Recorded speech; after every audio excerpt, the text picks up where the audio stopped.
Breaking news as we learn more details. Jonathan, I want to get your thoughts and reaction to this. We're not going to put it up on the screen, the TikTok reveal, but according to the newly filed affidavit obtained by Fox News Digital, this person, Tyler Avalos, posted an image of Bondi with a red sniper scope dot on her forehead. The caption reads, "Wanted, Pam Bondi, reward $45,000, dead or alive," in parentheses, preferably dead. Wow. Your reaction to this, Jonathan? You and I and others have been talking about for weeks as this violent rhetoric increases, particularly from Democratic leaders and others. You just had a Howard University journalism professor asking, what are you prepared to burn down? And telling people that they should follow the image of John Brown, who massacred. That's the level of rhetoric that many of these individuals are reading in their little siloed echo chambers. And a certain percentage of them will be triggered. And the concern here is that you're not going to always have someone like this that goes to TikTok and tries to hire an assassin. You're going to have people like the person who killed Charlie Kirk, who's just going to do it themselves. And this brings us back to this rage rhetoric. You have politicians around the country trying to ride this wave of rage back into power. And it's going to get someone killed. And I'm not too sure how many times many of us have to object to this, how many attempted assassinations have to occur before these leaders develop a modicum of concern and restraint. You know, Jonathan, beneath the photo, according to the affidavit, this suspect allegedly wrote, "Cough, cough, when they don't serve us, then what?" This post was flagged by another TikTok user, we are told, in Detroit, and that triggered the federal probe that led agents to his apartment building where they arrested him. Well, thank goodness for that TikTok viewer who flagged this. You're saying, well, there could be more of these out there that are not public. TikTok is a vast atmosphere as well, where it would be hard for the FBI to be finding every single instance of this. They really do rely on those that see something to say something. That's right, Sandra. Thank God we had this concerned individual. These companies did assist the government. They made fast work of this. The ones that are really keep us up at night are those lone wolves who are not going to be advertising. They're just going to be killing someone. And It gets us back to what's fueling this. And all rhetoric, the violent, reckless rhetoric that's coming from many on the left, and calling ICE agents Nazis, Gestapo. And it's gotten out of hand. Now, this guy's looking at a very sentence, even without a demand for a ransom, for example. You're still looking at about 5 years under this statute. And it looks like the evidence here is pretty darn strong for the government. I'm reading through a lot more here, and you know, they were able to tie together a lot of his records from his online presence. TikTok, Google, Comcast allegedly tied this account to this person who agents have now said has a lengthy history. 95 records show that he has a history of violent offenses, as David indicated, in 2 states, Minnesota and Florida. 3 years ago, he was convicted of felony stalking in Minnesota after repeatedly contacting and harassing a victim in violation of state law. Before that, in 2016, that he was stemming from an assault on a household or family member. Jonathan, I wonder when they get, they've never been able to be freely writing anything on the internet or walking the streets, for that matter.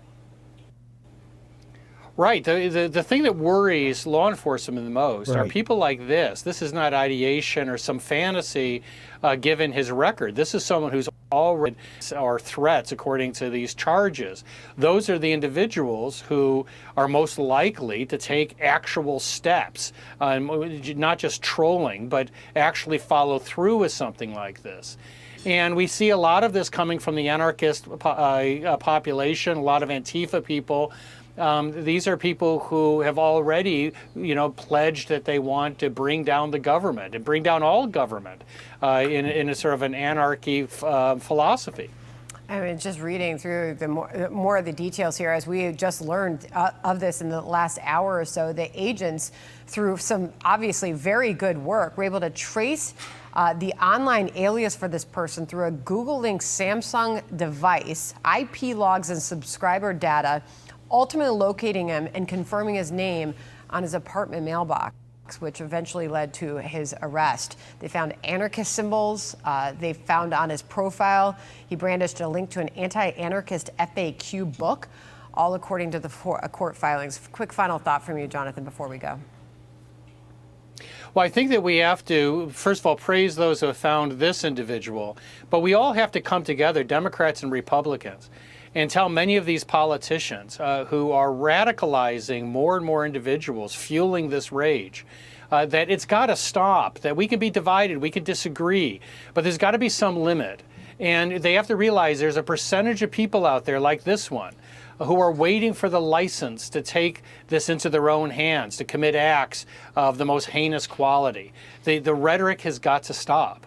Got it. Jonathan Turley, as always, we appreciate you. Thank you. What we just witnessed with the anarchist who allegedly put a bounty on Attorney General Pam Bondi is not politics. It's depravity. It's a perfect snapshot of what happens when anger replaces argument and outrage becomes a lifestyle. What's happening in our country right now is not just political chaos. It's a moral breakdown in how we talk about each other. This latest story, where an anarchist posted a bounty on Attorney General Pam Bondi, is horrifying. But what's even more disturbing is how familiar it's starting to feel. Think about it. A grown adult, radicalized by online hate and political rhetoric, thought it was acceptable to put a price on the head of a public official. That's not protest. That's not dissent. That is criminal insanity. We've seen the same script before. A lone, unstable individual marinating in online rage, echoing the language of enemies, fascists, and now that now passes for political discourse when political leaders, commentators, or media figures toss those words around casually. Someone somewhere is going to take them literally. Free speech stops being a tool of democracy and becomes a fuse for violence. But here is the uncomfortable truth. This didn't happen in a vacuum. It was fed and fertilized by a culture that treats opponents as enemies, not citizens. For years now, political figures and commentators on the left have thrown around words like fascist, Nazi, traitor, and enemy of democracy, as if they are just colorful debate terms. They are not. Those words carry a moral permission slip, a signal to the unstable that violence is justified. I'm very certain that every public voice, every elected official, and every media outlet has to understand that their rhetoric lands on people who are hungry, alienated, and sometimes unstable. You can't preach rage and then act shocked when someone acts it out. What happened here is not only a criminal act, it's a mirror reflecting what our politics has become. Addicted to outrage, allergic to reason, and indifferent to consequences. If America wants to pull itself back from the edge, we have to demand better from our leaders, from our media, and from ourselves. Disagreement is healthy, hate is not. When politicians and pundits dehumanize their rivals, they're not scoring points, they are lighting fuses. Somewhere out there is a person whose grip on reality is already thin, who hears the rhetoric and decides to take it literally. We've seen it again and again. Attacks on ICE agents, the assassination of Charlie Kirk, the attempted assassination of President Trump twice, and now this threat against Pam Bondi. This is where reckless words lead.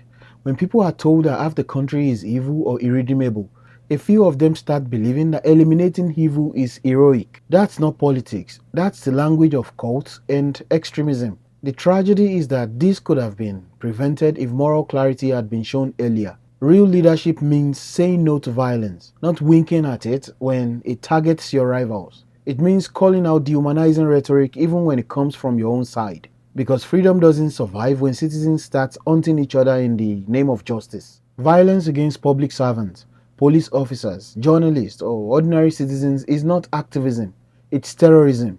And the more we blur that line, the more we normalize the idea that political disagreement justifies physical harm. America needs a reset on political speech. We need leaders who can argue hard without dehumanizing their opponents. We need media that covers conflict without glorifying hatred. And we need communities, online and off, to reject anyone who treats violence as a form of virtue.